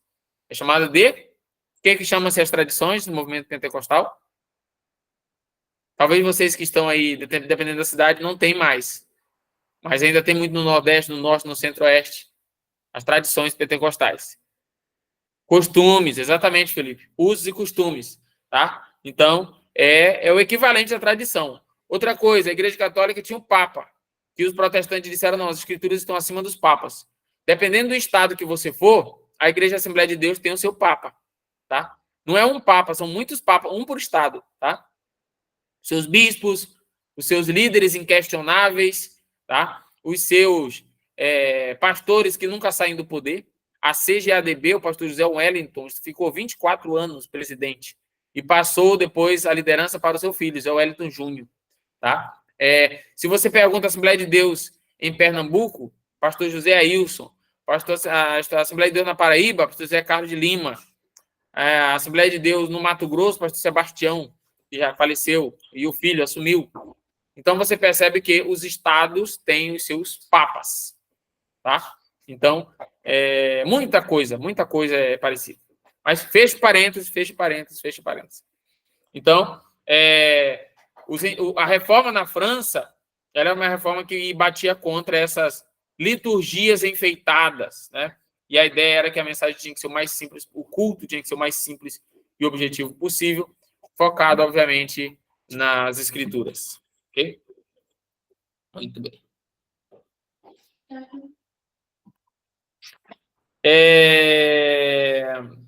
Aí nós temos, pessoal, agora uma ênfase do Timothy George, né, dentro dessa vocação do Calvino, né, dessa personalidade dele, tá? Dele escrever uma obra que ficaria como um marco para o protestantismo. E que obra é essa, pessoal? São as Institutas da Religião Cristã, certo? Então, as Institutas da Religião Cristã deixam muito claro, certo? Como seria a fé desse novo entendimento cristão, tá? Então, na página 208 do livro físico aí, nós temos o ensino básico o que são as Institutas, né? O ensino básico da religião cristã, compreendendo quase a soma total da piedade e do que é necessário conhecer sobre a doutrina da salvação. Um trabalho recém-publicado que muito merece ser lido por todos os que estudam a piedade. Um prefácio ao Cristianismo Rei da França. Cristianismo Rei da França. Oferecendo a ele este livro como uma confissão de fé do autor, Jean Calvin de Noyon. Tá? Então, as Institutas da Religião Cristã foi escrito como uma confissão de fé do autor. Tá? Então, o objetivo das Institutas era ser uma declaração de fé, escrita aí pelo Jean Calvin de Noyon, o nosso famoso João Calvino. Tá? Muito bem. Então, o grande livro da Reforma, pessoal, será as Institutas, tá? Não há outro livro que se assemelhe. Embora nós tenhamos também outros reformadores que escreveram livros importantes e o concurso já exigiu, em alguns momentos, você conhecer esses livros. Então, redobre sua atenção aí que eu vou falar para você aqui agora. Obra principal do Calvino, tá? Nós teremos as Institutas da Religião Cristã, um livro mais importante da Reforma. Outros reformadores também, tentando fazer algo parecido, mas com sucesso limitado, escreveram também. Por exemplo, Melanchthon, tá? Publicou pela primeira vez o livro dele em 1521. Alguém sabe o nome do livro do Melanchthon?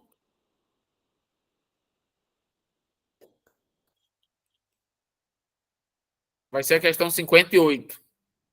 O livro do Melanchthon é Lugares Comuns, tá? De 1521. Lugares Comuns. Então, coloque no seu caderno aí. Calvino, Institutas da Religião Cristã, tá? Melanchthon, Lugares Comuns, tá? Zwinglio escreveu em 1525 uma obra chamada Comentário sobre a Religião Verdadeira e a Falsa. Comentário sobre a Religião Verdadeira e a Falsa.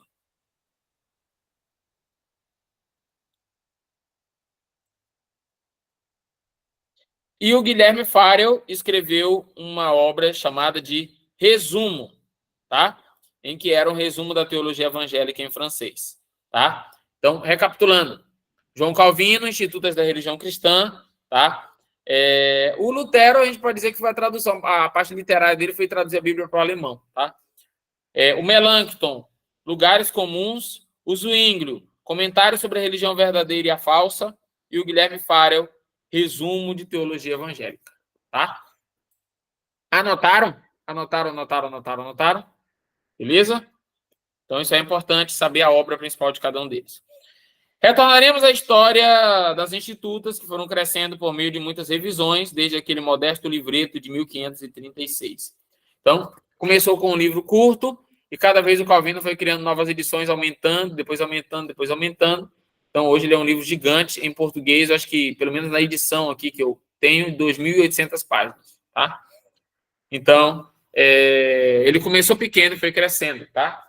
Então, daí uma estratégia para quem pretende um dia escrever uma obra, não sabe por onde começar. Você começa por onde? Escrevendo,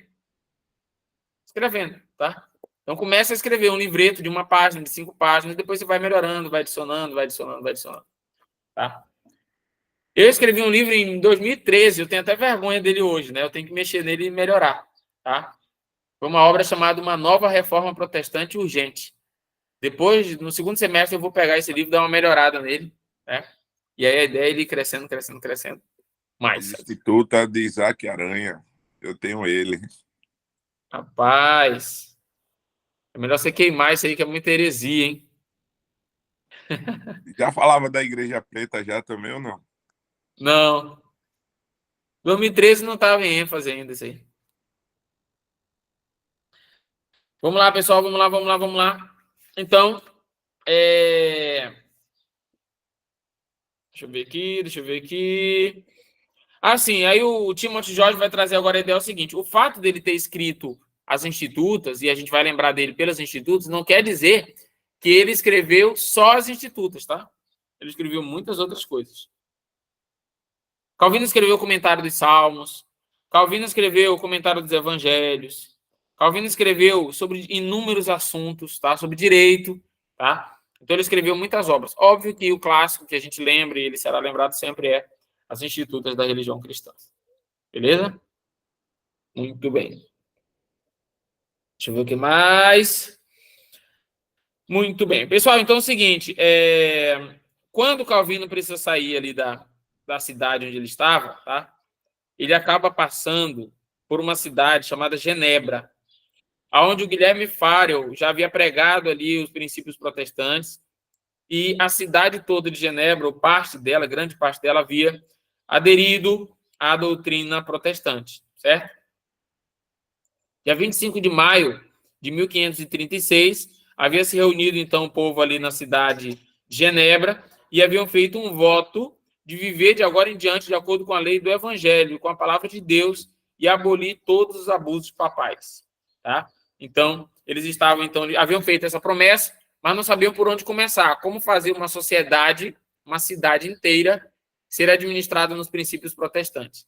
Então, o Guilherme Farel, então, insiste, quando Calvino passa por lá, que ele ficasse em Genebra e ajudasse a completar a recém-conquistada reforma. Seria uma ideia, então, de uma cidade-estado sendo baseada pelos princípios cristãos. Foi um teste, foi uma análise, como que eu poderia dizer assim, uma experiência, tá, de uma cidade sendo presidida pelos princípios bíblicos e cristãos. Depois pesquisa especificamente se deu muito certo, deu pouco certo, quanto tempo deu certo, coisa nesse sentido. Tá? Muito bem. Então, o destino de Calvino estava ligado ao destino de Genebra, graças a essa importunação do Guilherme Farel para que ele ficasse, o que ele de fato vai ficar durante um tempo. Ele fica algum tempo ali em Genebra, tá? Menos de 2 anos, ele realizou coisas importantes nesse período lá em Genebra para organizar a cidade. Ele escreveu seu primeiro catecismo, tá? E uma confissão de fé adotada pela igreja, certo? Então, ou seja, ele foi o organizador da igreja. Digamos que o Guilherme Farel era o líder carismático e precisava do Calvino para fazer a organização ali da questão administrativa, né? O que ele de fato fez, tá? Muito bem.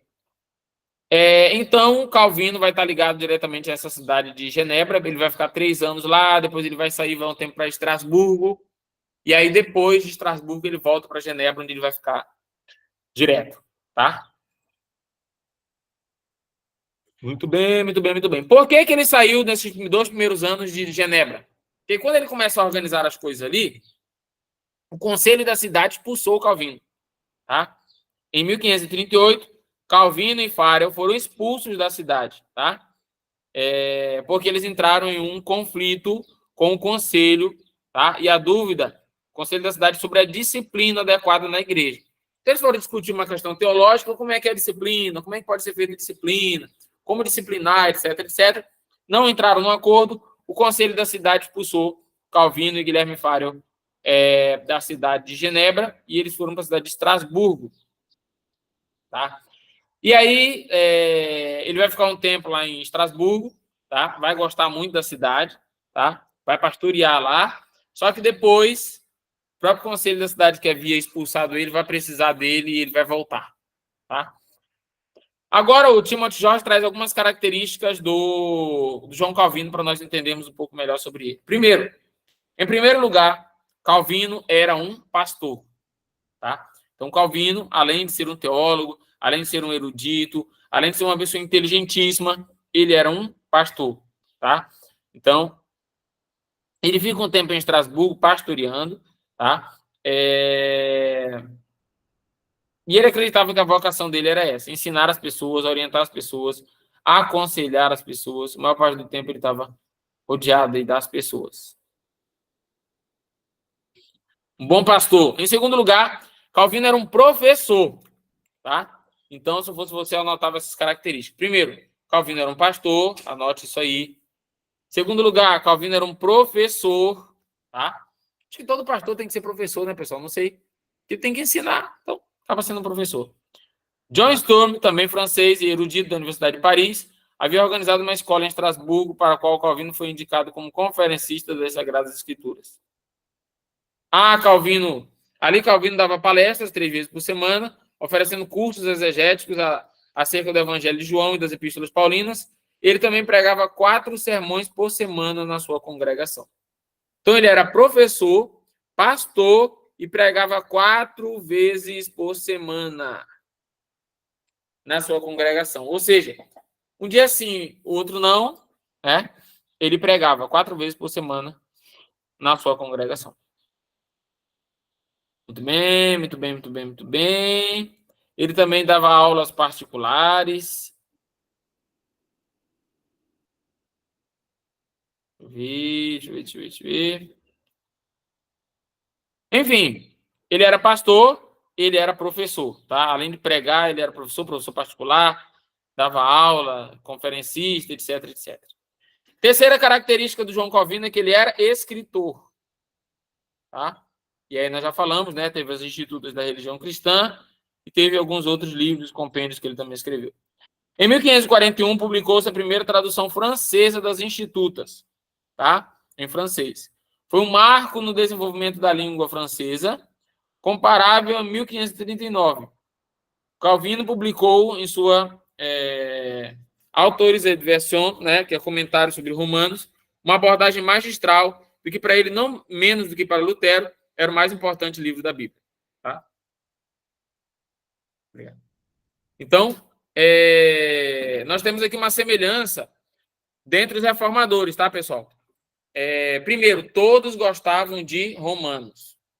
Lutero amava Romanos, Calvino amava Romanos, Calbart escreveu o comentário de Romanos, tá? Então, Romanos, soteriologicamente falando, o livro mais óbvio, mais claro ali, que demonstra para nós, né?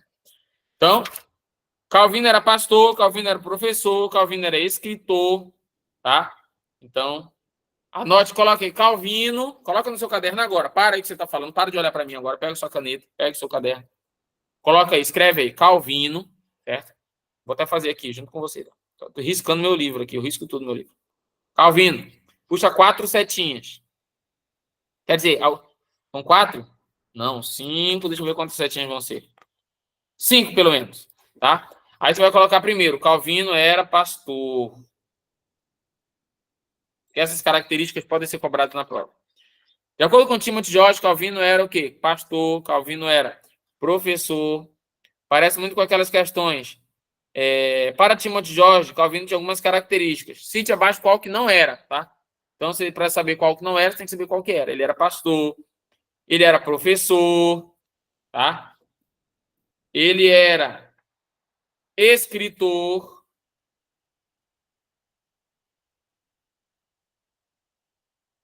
ele era um estadista,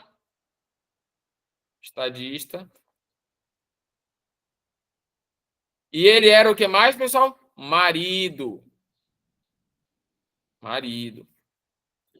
Tá? Teólogo também, né? Teólogo também. O Timothy George não destaca essa expressão teólogo, mas ele era teólogo também. Bom, né? Mas enfim, eu posso colocar como acrescentar aí, entre parênteses, teólogo. Mas na descrição que o Timothy George não coloca, talvez na função de professor ali, ele já tenha entendido que era teólogo, né? Pessoal, quando vocês vão fazer sua autoapresentação, vocês colocam que são maridos também? No caso, a Viviane, esposa, mas os demais maridos? O Timothy George apresentou, ó, teólogo, pastor, escritor, marido, tá? Vamos lá. Então, ele era pastor, ele era, o que mais? Professor, escritor, tá? Ele escreveu Além das Institutas, né? Comentários romanos, ele escreveu o comentário dos Salmos, ele escreveu o comentário de cada livro do Novo Testamento, exceto de Apocalipse e a segunda e terceira carta de João.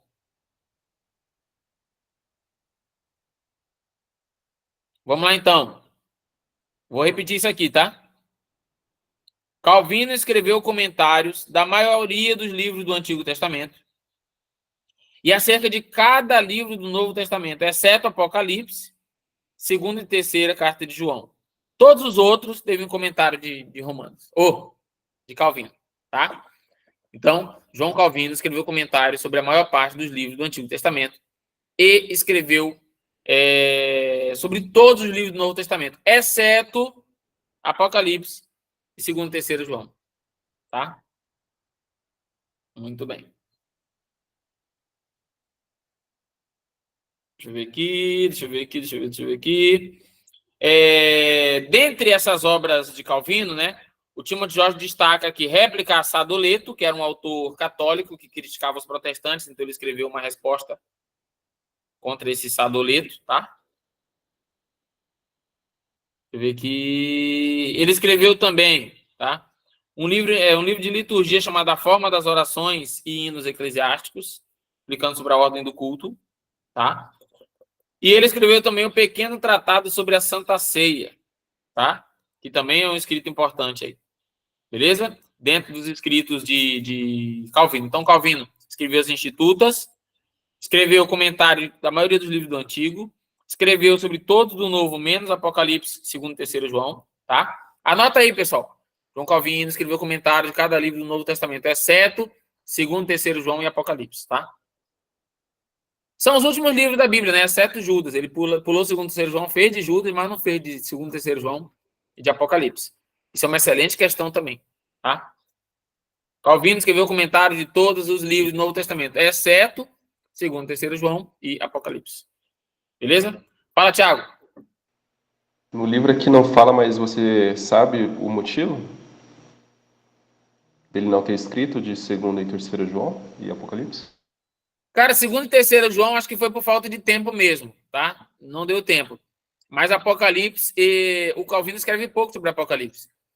Ele achava que... Ele tinha medo de tentar entender as alegorias de Apocalipse de forma errada. Então, ele tinha muito medo de... Medo não, né? Ele tinha um temor, um respeito, tá?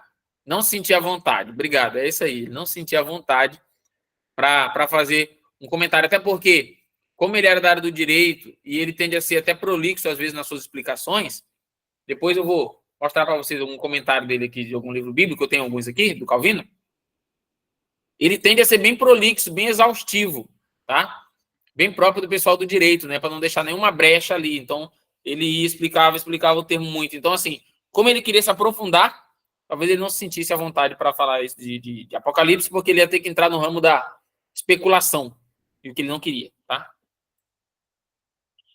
Muito bem, então, o Timothy George fala que ele é pastor, que ele é professor, que ele é escritor, que ele é estadista, tá? E que ele era marido. Então, vamos lá. Em quarto lugar, Calvino era um estadista da igreja. Busser, que é o Martin Busser, e o Wolfgang Capito, reformadores de Estrasburgo, tentaram desesperadamente emendar o cisma entre os protestantes da Alemanha e os da Suíça. Eles também participaram de uma série de conferências com o objetivo de voltar a unir protestantes e católicos. Nessa tentativa de unir protestantes e católicos e protestantes franceses e suíços, eles criam uma caravana que viajará pelas cidades, tentando convencer as pessoas a fazerem as pazes. E quem ia nessa caravana era o Calvino, ele também ia, tá? Óbvio que essa tentativa não se mostrou de sucesso a longo prazo, né? Tanto que hoje nós temos inúmeras igrejas separadas, tá? Mas, de qualquer forma, foi uma tentativa. Provando, pessoal, que os acusadores da reforma protestante, de que os líderes da reforma só queriam separar por separar, era só uma busca por poder, demonstra-se errônea. Houve tentativa de união, tá? Porém, não era mais possível, tá? Porque, deixa eu abrir outro parênteses aqui. Dentro da filosofia, a gente diz o seguinte: a liberdade tem um preço. E o preço da liberdade é você conviver com loucuras, tá? Você conviver com o diferente, você conviver com quem não concorda. Porque a maneira mais fácil de controlar um grupo é ser autoritário, tá? Pode ter certeza que na Coreia do Norte não tem protesto, não tem reclamação, porque quem protestar ou reclamar vai morrer.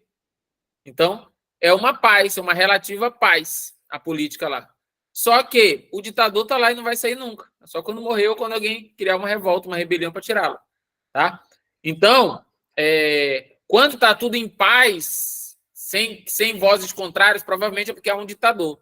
Quando há liberdade, falem o que quiserem, vai ter palavras contrárias. Vai ter contraditório. Vai ter questionamentos. É o preço da liberdade, é o preço a pagar.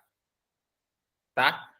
Exatamente, autonomia. Quando eu deixo cada um ser autônomo, se prepara que vai vir besteira. Eu tenho que acostumar com um pastor que lê adúltera como adultera.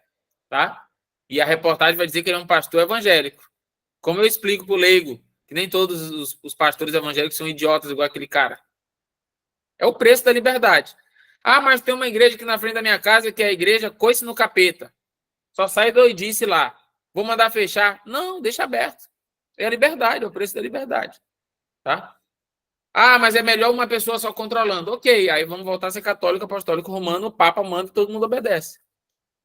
Ou você tem a liberdade e aguenta as consequências, ou você tem o controle e também aguenta as consequências do controle. Tá? Então, é mais ou menos na discussão que há, por exemplo, das fake news. Não, tem que ter um órgão para cuidar das fake news, mas quem vai definir se aquilo é verdade ou mentira? E uma meia-verdade pode ser considerada mentira? E uma verdade sendo dita de forma irônica pode ser considerada mentira? Há muitas nuances entre a verdade e a mentira. Tá? Então, se uma verdade tem 10 pontos e eu só cito 5 e omito 5, eu fui mentiroso ou omisso quanto à verdade? Então, há muitas dificuldades nessa ideia da fake news, que é justamente isso. Eu deixo livre, e aí eu aguento com as mentiras, com gente armando, ou eu controlo. Só que eu vou ter que aguentar o controlador depois. Eu vou ter que dar muito poder para o controlador controlar. E se esse controlador depois exacerbar seus poderes e virar autoritário? Eu consigo tirar o poder dele de novo, depois que o poder está na mão dele? Então, são discussões sobre a natureza do Estado mesmo, tá? O tamanho do Estado. Tá? Então, é isso. A igreja também é assim. Tá? Se eu dou muito poder para um pastor conseguir fazer reformas que precisam ser feitas, eu tenho que dar muito poder para ele. Só que depois que eu dou muito poder para ele, será que ele vai abrir mão desse poder? Me devolve o poder aí. Não, não devolvo. E aí? Então, é política. Política, em sua essência, é isso, né? O tamanho do Estado. Se eu deixo um Estado grandão, ele vai poder me ajudar, mas ele pode ser autoritário. Se eu deixo ele pequeno, eu sou livre, mas tem hora que ele não vai poder me ajudar. Tá? Essa é a essência da política. Ok? Então, por que eu estou falando isso? Porque os reformadores não queriam só bagunçar por bagunçar, reformar só para separar. Não. Eles estavam querendo a reforma para ter liberdade. Tá? Então, é uma discussão que estava acontecendo na filosofia também na mesma época. Thomas Hobbes, John Locke e Jean-Jacques Rousseau, tá? Especialmente Thomas Hobbes e John Locke, porque o Thomas Hobbes dizia, e aí perceba, pessoal, que é uma discussão filosófica e política, mas que volta para antropologia, porque o Thomas Hobbes dizia que o Estado tem que ser grande e forte, na sua obra Leviatã. Mas por que o Estado tem que ser grande e forte? Porque o homem é, por natureza, mau. O homem é o lobo do homem. Tá? Já o John Locke acreditava que o homem é, por natureza, o bom selvagem. Ele é bom. Tá? Então, naturalmente, ele é bom. E é por isso que eu tenho que deixá-lo livre. O Estado só tem que se meter quando essa bondade, quando essa liberdade é exagerada e atinge a vida, a liberdade e a propriedade privada. É só nesses momentos que o Estado vai se meter. Tá? Então, perceba que até a discussão política sobre o tamanho do Estado envolve uma discussão antropológica sobre a natureza do homem. Enquanto que o cara que diz que o Estado tem que ser grandão, diz que o Estado tem que ser grandão e controlar porque o homem é o lobo do homem, ou seja, o homem é mau, o outro vai dizer, não, o homem pode ser deixado livre, que é o pai do liberalismo, John Locke. Por quê? Porque o homem é bom. Mas aí, o homem é bom ou o homem é mau? Voltamos para uma questão teológica. Tá? O homem foi feito bom, mas se meteu em muitas astúcias. Está lá em Eclesiastes 7:29. Tá? Então, teologicamente, o homem é mau por consequência da queda. Perceba, então, pessoal, que a base da raiz das diferenças políticas é uma discussão teológica. Porque quando eu discuto sobre o homem, eu vou ter que discutir sobre Deus. Tá? E se eu partir do princípio que o homem veio só da evolução, então o homem é neutro com respeito a caráter e moral quando ele nasce. Agora, se eu acredito no criacionismo, que houve um Adão e Eva literais, e que Adão pecou e fez o pecado entrar no mundo, então o homem não nasce no 0 a 0, ele não nasce bom, ele nasce mal. Tá? Ele nasce tendencioso ao pecado, ele nasce escravo do pecado, ele nasce morto em seus delitos e pecados. Tá? Ele nasce amando pecar. Então, é uma discussão política, uma discussão de Estado, mas acaba chegando numa questão teológica. Então, discutir política e discutir Estado tem que discutir também antropologia e teologia, junto. Tá? Por isso que, em quarto lugar, Calvino era um estadista da igreja. Ele tratava dessas questões políticas, tentando responder com questões teológicas. Muito bem. O Felipe falou ali que talvez seja esse um dos motivos de muitos retornarem, já que é só um controlando melhor voltar ao catolicismo. Exatamente, Felipe. Quando a pessoa analisa assim, cara, eu tá na mão de um cara, pode ser perigoso? Pode. O Papa Francisco pode fazer alguma doidice. Cara, mas a igreja protestante tem um padre em cada esquina. Né? E aí, esse cara que tá ali, porque se eu tivesse uma comunidade ali que é centralizada nas escrituras, aí beleza, mas quem tá ali na igreja coice do capeta, tá lá porque o apóstolo do coice do capeta chamou, e o que o apóstolo fala, ninguém questiona pelas escrituras. Então, o apóstolo do coice do capeta tornou-se um papa para aquela comunidade local. Tá? Então, a reforma hoje não acontece por uma questão de sistema de governo, não acontece por uma questão teológica. As novas denominações hoje acontecem por questões de novos papas surgirem. Então, enquanto no catolicismo tem um papa, no protestantismo, certo? No evangelicalismo do século XXI, nós temos milhares e milhares de papas. Então, é uma discussão que, quando o católico mais racional analisa, ele diz, peraí, melhor eu ter um papa de uma igreja que existe há 1.500, 1.700 anos, ou 2.000 anos, conforme eles dizem, né? Do que eu ir para a igreja do capeta, que foi formado ontem. Coice no capeta, tá? Foi criada ontem pelo apóstolo Canela de Fogo. Então, perceba que é uma discussão que cada vez vai se demonstrar mais óbvia, né? Com a internet aí mostrando o lado católico cada vez mais erudito, penso eu que perderemos ainda alguns membros, né, para o catolicismo. Isso vai acontecer mais a partir de agora, tá? Principalmente com essa ideia dos evangélicos não praticantes. Beleza? Um fenômeno que a gente não tinha 20 anos atrás, né? O protestante não praticante, né? Muito bem. Então, pessoal, o Calvino tem todas essas características que nós já falamos: pastor, professor, escritor, estadista e marido. Tá? Como marido, ele casou-se, somos irmãos separados. Sidney, a partir do Concílio Vaticano II, tá? 1962 e 1965. Tá? Confirme para mim essa data, se é 62 e 65 também. Vai cair Concílio Vaticano II na prova de vocês, tá, pessoal? Concílio Vaticano II foi uma tentativa de modernização da igreja. O Alistair McGrath chama essa modernização de agiornamento ou agiornamento, tá? Tá lá no vocabulário do Alistair McGrath. Anota aí agora, de caneta vermelha no caderno de vocês. Reler o vocabulário no final do livro do Alistair McGrath. Quem já leu o livro do Alistair McGrath, releia o vocabulário. Tá? Toda prova cai 2, 3 termos daquele vocabulário lá do final. Ninguém vai esquecer, pessoal? Ninguém vai esquecer? Posso prosseguir? Você promete que não vai esquecer? Promete? Eu acho que lá no final do livro do Alistair McGrath tem uns 20 termos teológicos só lá. 20, 30, não lembro, no máximo. Veja aqueles termos. Tire as dúvidas sobre aqueles termos lá.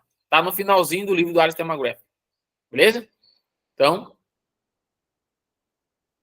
muito bem, muito bem, muito bem, muito bem, muito bem, muito bem. Irmãos separados, Vaticano II, né? 62 e 65. Beleza?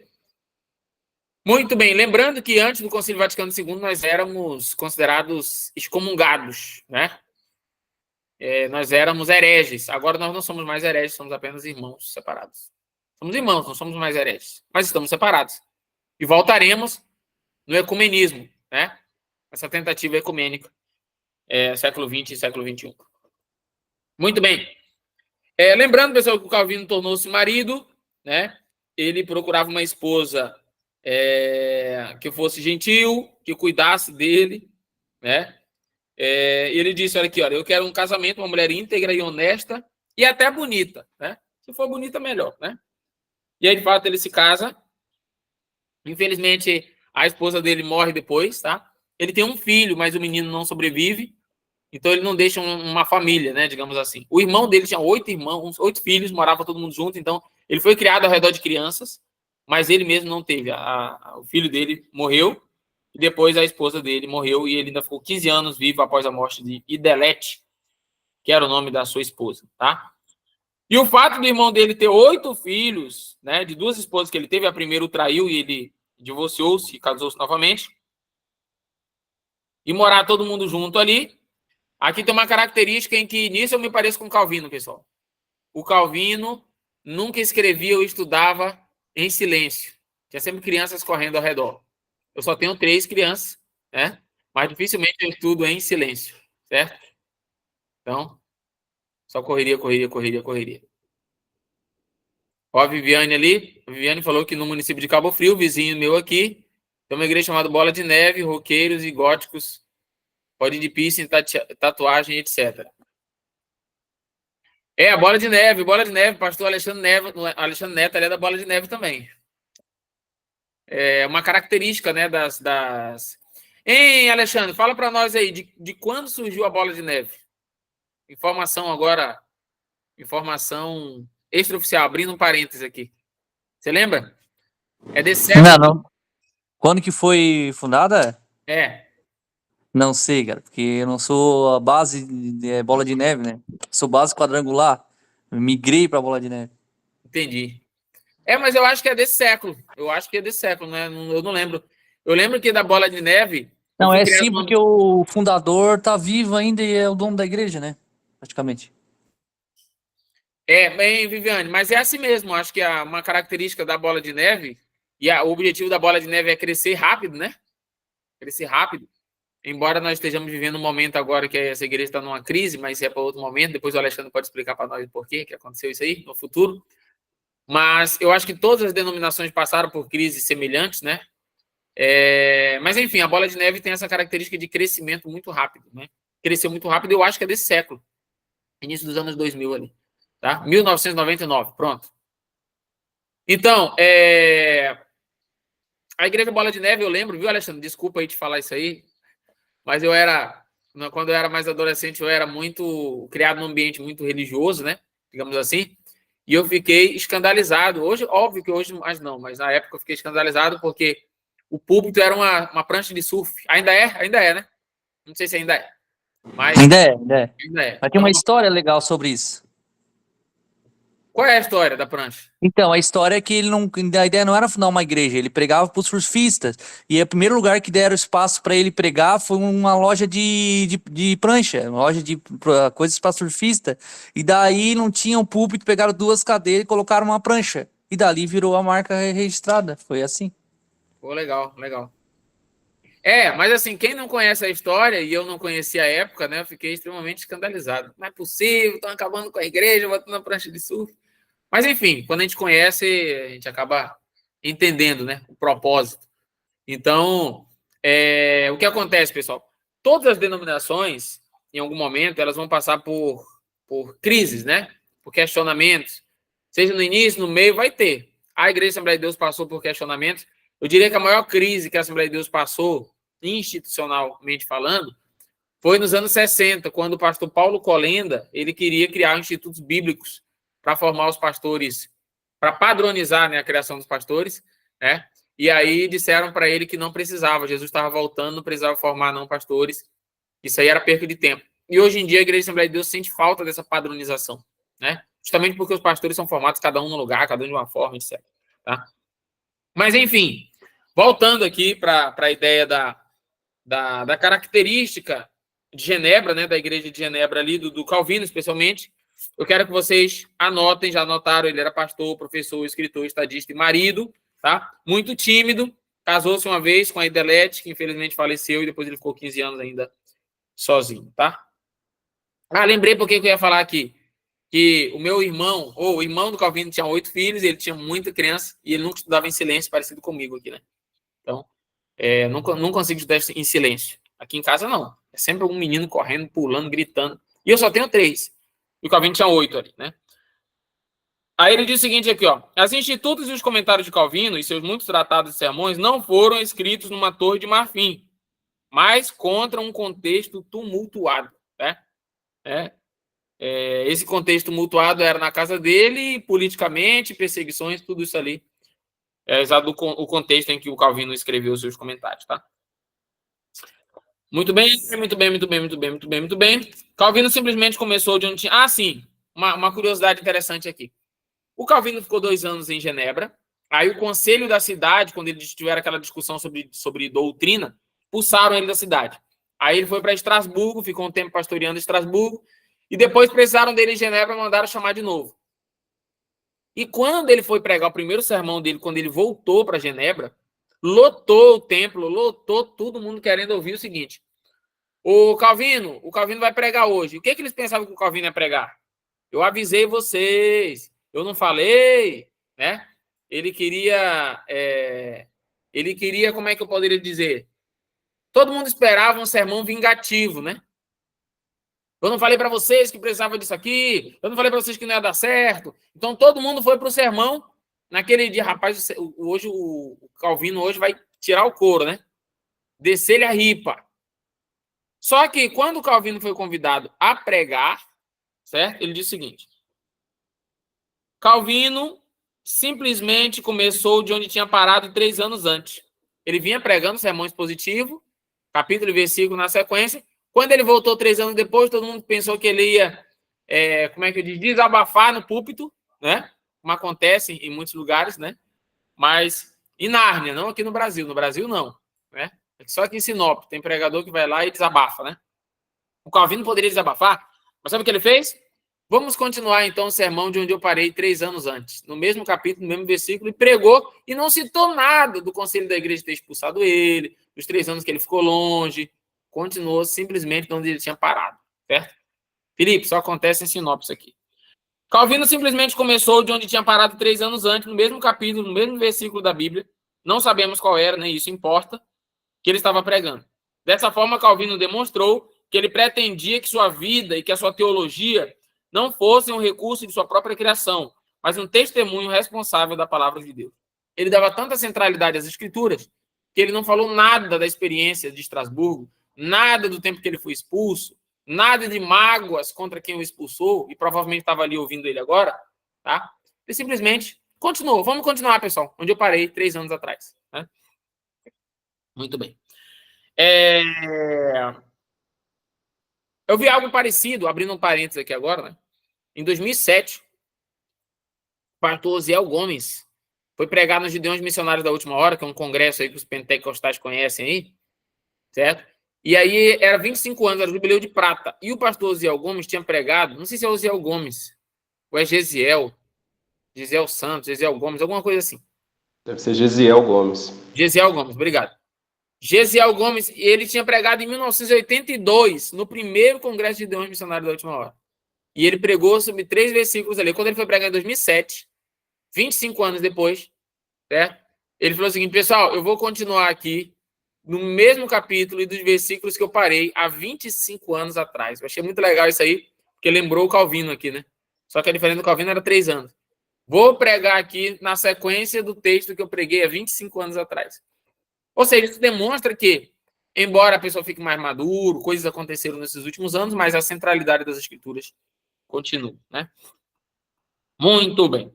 Pessoal, e aqui agora, a partir desse ponto, na página 207 do livro físico, a gente vai começar a analisar a teologia do Calvino, tá? Ou seja, o Calvino como teólogo. A gente para aqui a biografia do Calvino, entendemos já a história do Calvino, tá?